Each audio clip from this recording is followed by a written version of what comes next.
అంబటి గారు చెప్పండి, అంటే ఆవిడ షర్మిల గారు ఆంధ్రప్రదేశ్కి నాయకత్వం వహిస్తారు, పిసిసి బాధ్యతలు అప్పగిస్తారని ఒక ప్రచారం జరుగుతోంది. మరి ఇప్పటి వరకు అయితే నాకు తెలిసి నిర్ణయం ఏం జరిగినట్లేదు. ఏంటి ప్రధానంగా షర్మిల గారి సర్వీసెస్ ఎక్కడ వాడుకోవాలనుకుంటా ఉన్నారు? ఒకవైపు జగన్మోహన్ రెడ్డి గారికి స్వయాన సోదరు ఆమె చాలా సందర్భాల్లో తెలంగాణ నుంచే ప్రాతినిధ్యం వహించాలి, పార్టీని తెలంగాణలో ముందుకు తీసుకెళ్లాలి, ఇది నాకు మెట్టినిల్లు అని చెప్పినటువంటి పరిస్థితి, కర్మభూమి అని చెప్పినటువంటి పరిస్థితి. మరి ఏంటి నిజంగా కాంగ్రెస్ పార్టీ వ్యూహం ఎలా ఉంది? సార్, గుడ్ ఈవినింగ్ మీకు, ప్యానెల్ లో పైన పెద్దలకి, అట్లాగే హెచ్ఎంటీవీ ప్రేక్షకులకి. సార్, షర్మిల గారి సర్వీసెస్ ఏ రూపంలో వాడుకుంటారు, ఆవిడకి ఏ హోదా అనేది that is in between Sharmila గారు అండ్ హైకమాండ్ మధ్యలో జరుగుతున్న చర్చ. ఆవిడ ఏ హోదాలో నన్ను పనిచేయడానికి సిద్ధంగా ఉన్నానని ఆమె చెప్పడం జరిగింది. ఆవిడ హోదాకి తగిన ప్రాధాన్యత కలిగిన పదవి ఇస్తారు అని చెప్పి ఖచ్చితంగా కాంగ్రెస్ సోర్సెస్ లో ఉన్న ఇన్ఫర్మేషన్. అంతే తప్ప పర్టికులర్ గా ఫలానా అనేది ఇంత మటుకు మా దాకా అయితే ఇన్ఫర్మేషన్ రాలేదు. సరే, ఏది ఏమైనప్పటికీ తెలంగాణలో పనిచేస్తానని చెప్పారు. తెలంగాణలో కాంగ్రెస్ పార్టీకి పూర్తి స్థాయిలో సపోర్ట్ చేయడం జరిగింది. ఇవాళ తెలంగాణలో కాంగ్రెస్ పార్టీ అధికారంలోకి కూడా రావడం జరిగింది. సో అటువంటి తరుణంలో ఇవాళ నెక్స్ట్ కాంగ్రెస్ పార్టీ టార్గెట్ ఏంటంటే, కర్ణాటక గెలిచాం, సౌత్ ఇండియాలో మరీ ముఖ్యంగా కర్ణాటక గెలిచాం, అటు ఆ తర్వాత తెలంగాణ గెలిచాం.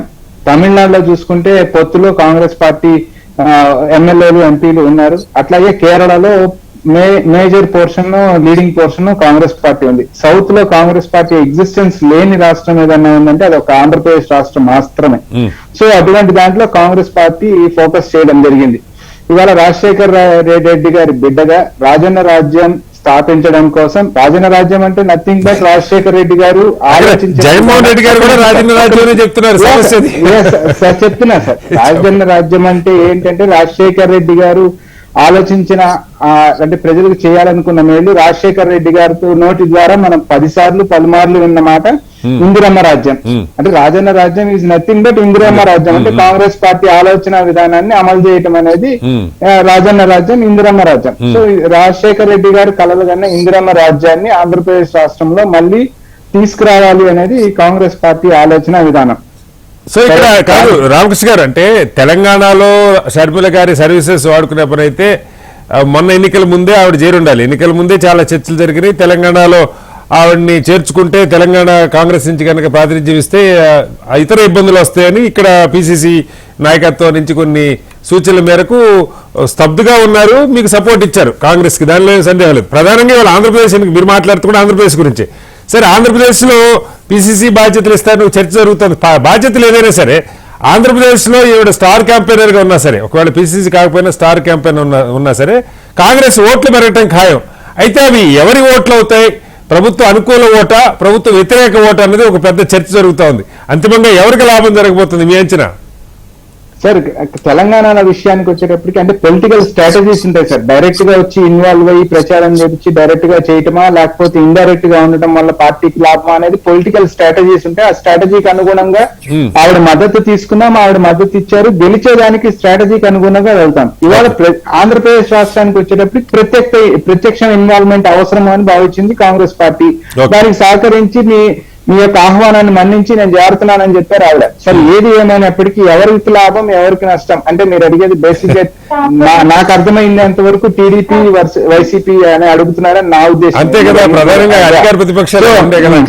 సో కాంగ్రెస్ పార్టీ స్ట్రాటజీ అయితే అది ఎవరికి మేలు ఎవరికి నష్టం అనేది మాకు అనవసరం. మేము ఎంతవరకు బలపడగలుగుతాం, మా ఉనికిని ప్రజల్లో ఎంతవరకు చూపించుకోగలుగుతాం, మా ఓటును మేము తిరిగి ఏ రకంగా సాధించుకోగలుగుతాం, తద్వారా ప్రజలకు ఏ రకంగా మేలు చేయగలుగుతాం అనేది ఇవాళ కాంగ్రెస్ పార్టీ ఆలోచించుకుంటున్న విధానం.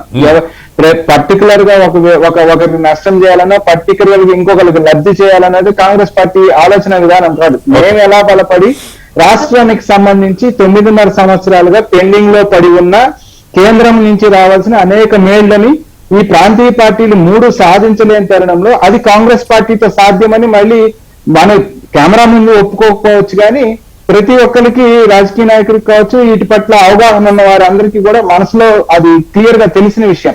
సో అవన్నీ సాధించి పెట్టడం కోసం కావచ్చు, లేకపోతే రాష్ట్రంలో జరగాల్సిన మేళ్ల కోసం కావచ్చు, కాంగ్రెస్ పార్టీ అనునిత్యం పోరాడుతూనే ఉంది.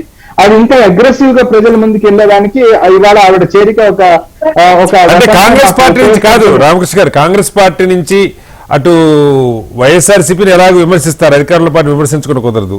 తెలుగుదేశం గత 5 ఏళ్లు తెలుగుదేశం అక్కడ పాలన చేసింది.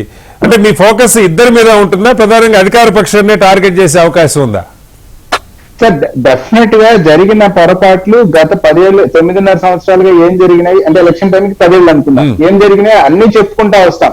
కాకపోతే ఏమవుతుందంటే బేసిక్ గా విమర్శలు ఎక్కువ ఎక్కడ అధికార పక్షానికే తగులుతాయి. ఇక్కడున్న అధికార పక్షం కావచ్చు, లేకపోతే కేంద్రంలో ఉన్న నరేంద్ర మోడీ ప్రభుత్వం కావచ్చు, విమర్శ ఎక్కువగా వారికి తగులుతాయి. కానీ లోటుపాట్లు అనేవి ఎవరి దగ్గర జరిగినా మొత్తంగా ఎత్తి చూపించే బాధ్యత కాంగ్రెస్ పార్టీ తీసుకుంటా ఉంటది. అంటే నేను ఇందాక అదేనండి, 10 ఏళ్ళుగా ఇదేది ఫిల్ కాలేదు కదా. సో ఇన్ పర్టికులర్ ఒక్కరినే విమర్శించాల్సిన అవసరం లేదు, అందరూ కూడా మోడీ గారి మిత్రులే కదా ఈ రాష్ట్రంలో.